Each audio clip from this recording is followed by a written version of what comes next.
अस्सलामुअलैकुम व्यूअर्स, उम्मीद है सब खैरियत से होंगे। हमारा आज का टॉपिक है दैट मॉर्निंग और इसके राइटर हैं टेड ह्यूग्स।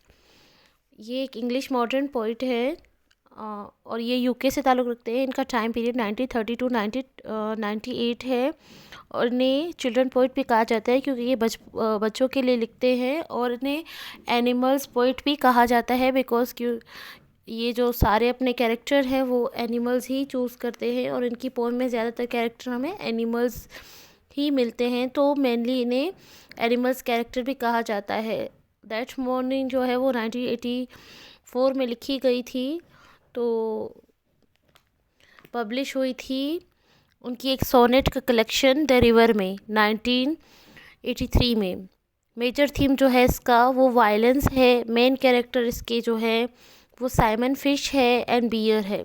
साइमन फिश जो है लोअर क्लास और इनोसेंस पीपल जो है उनको सैम्पल करती हैं, जबकि बियर जो है वो अपर क्लास, सुप्रीम क्लास और वायलेंस को रिप्रेजेंट करते हैं।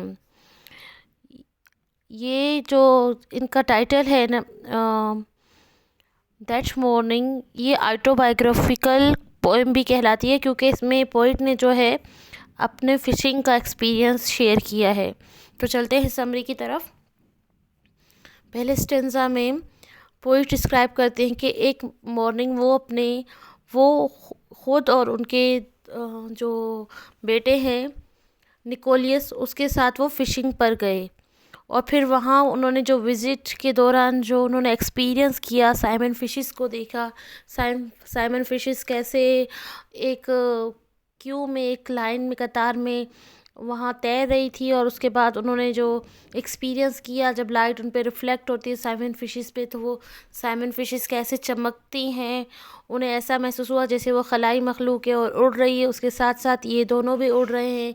फिर बाद में एक बियर आता है जो और फिर वो फिशेस को खाने लगता है और मर्सीलेसली उन्हें खाने लगता है। तो ये दोनों पोइट जो हैं वो अपनी उससे इमेजनरी से बाहर आ जाते हैं और देखते हैं कि किस तरह जो है ये बियर इन फिशेस को खा रहे हैं। तो ये सारा एक्सपीरियंस वो इस पोएम में शेयर करता है।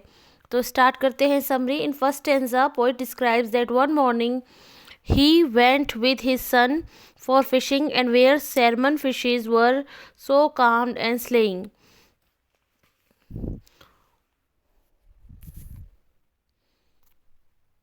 One day, Ted Hughes and his son Nicholas went fishing to be a lake where numerous golden salmon fishes swimming elegantly. They were traveling in a formation towards a specific place whose map was already in their minds. एक दिन जो है Ted hugs जो है वो गए अपने बेटे निकोलस के साथ फ़िशिंग के लिए और उन्होंने वहाँ क्या देखा, फ़िशिंग के दौरान पानी में salmon fishes, golden salmon fishes देखी जो एक सिमत में जा रही थी और जिसका नक्शा उनके जहन में था। This scene extremely fascinated the poet. Contrary to this point, remember formation of British bomber planes, Avro Lancasters, flying in formation but making the atmosphere polluted with their dark smoke, with kept splendid in our for long with enormous effects. तो इस scene को देखते हुए poet को क्या याद आया? एवरो Lancaster जो प्लेन हैं, बम्बार प्लेन है, वो याद आए जो हवा में उड़ते हैं और अपने उड़ने के बाद जो है बहुत सारा जहरीला धुआं हवा में छोड़ देते हैं जो इंसानी जानों के लिए ख़तरनाक है। For the world and living thing, the poet and his son standing in the vast deep water of the lake among numerous salmon were look immortal. Their scales were shining so brightly that when they reflected light, it seems as if a lighthouse looking like a spirit was present before them. तो वो गहरे पानी में जो poet है Ted hugs और उनका बेटा जो है गहरे पानी में खड़े हुए थे, तो उन्होंने क्या देखा कि जो सैल्मन फिशेस हैं उनकी जो बॉडी से लाइट रिफ्लेक्ट कर रही है, तो ऐसा लग रहा है जैसे कि वो लाइट हाउस हो यानी वो इतनी चमक रही हैं जैसे वो लाइट हाउस जो है इस तरह प्रेजेंट हो रही हैं। The number of salmon kept on increasing endlessly, and the poet felt if the salmon twinned into flying object and turned into flying object, and both the men were also flying slowly with them. तो salmon fishes की जो है तादाद बढ़ती जा रही थी और पोइट को ऐसा लगा कि ये एक खलाई मखलूक है जो उड़ रही है, उड़ती हुई मखलूक है, और उसे महसूस हुआ कि इन मछलियों के साथ साथ ये दोनों भी उड़ रहे हैं Aahista Aahista. In that poet feared if they had any other thinking, their imaginative world would fall like a fallen world of Eve and Adam in Paradise Lost. In the beautiful natural environment when poet come out of the imagination world. तो इनको देखते हुए शायर को ख्याल आया कि अगर वो कुछ और सोचेगा तो वो इस इमेजिनेशन से गिर जाएगा, बाहर आ जाएगा, जैसे पैराडाइज लॉस्ट में एव और एडम जो है वो नीचे गिर गए थे। तो इसी तरह वो भी इस यानी उसे उन्हें जो है बाहर कर दिया गया था, तो ये भी इस इमेजिनेटिव वर्ल्ड से बाहर आ जाएंगी।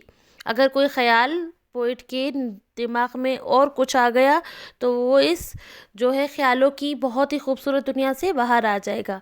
इन the beautiful natural environment when the poet come out of the imagination world they were disappointed to find themselves in the same lake. जब वो दोनों अपनी ख्यालों की दुनिया से बाहर आए तो उन्हें फिर से इस झील में पाकर जो है नाखुश हुए, क्योंकि वो पहले सोच रहे थे कि हम उड़ रहे हैं और अपनी ख्यालों की दुनिया में खो गए। Just then two golden brown bears approach there and start swimming and diving as a human being. The bear behave like the king of the lakes. They hated the salmon and starting tearing and eating them mercilessly। तो जैसे ही वो अपने ख्यालों की दुनिया से बाहर आए, उन्होंने क्या देखा, दो गोल्डन ब्राउन कलर की जो बियर हैं वो पानी में आ गए हैं, और उन्होंने क्या किया, वो पानी के बादशाहों की तरह बिहेव कर रहे हैं और वो सैल्मन फिशेस को पकड़कर खाना शुरू कर देते हैं बेदर्दी से। This horrible sight ended the fishing trip of the poet। ये जो हॉरिबल नज़ारा देखकर पोइट ने क्या है अपना ट्रिप वहीं पे ख़त्म करता है। With that tour the poet learned a diving truth that the salmon fish are creatures of light.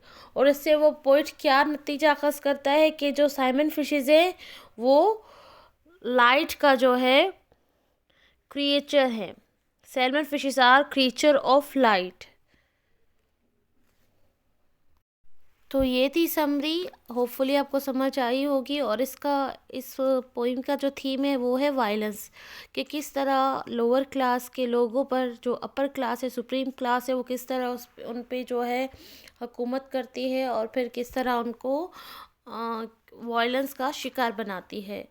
तो ओवरऑल ये थी हमारी आज की पोएम दैट मॉर्निंग। उम्मीद है आपको समझ आई होगी। तो मिलते हैं नेक्स्ट वीडियो में। अल्लाह हाफिज़।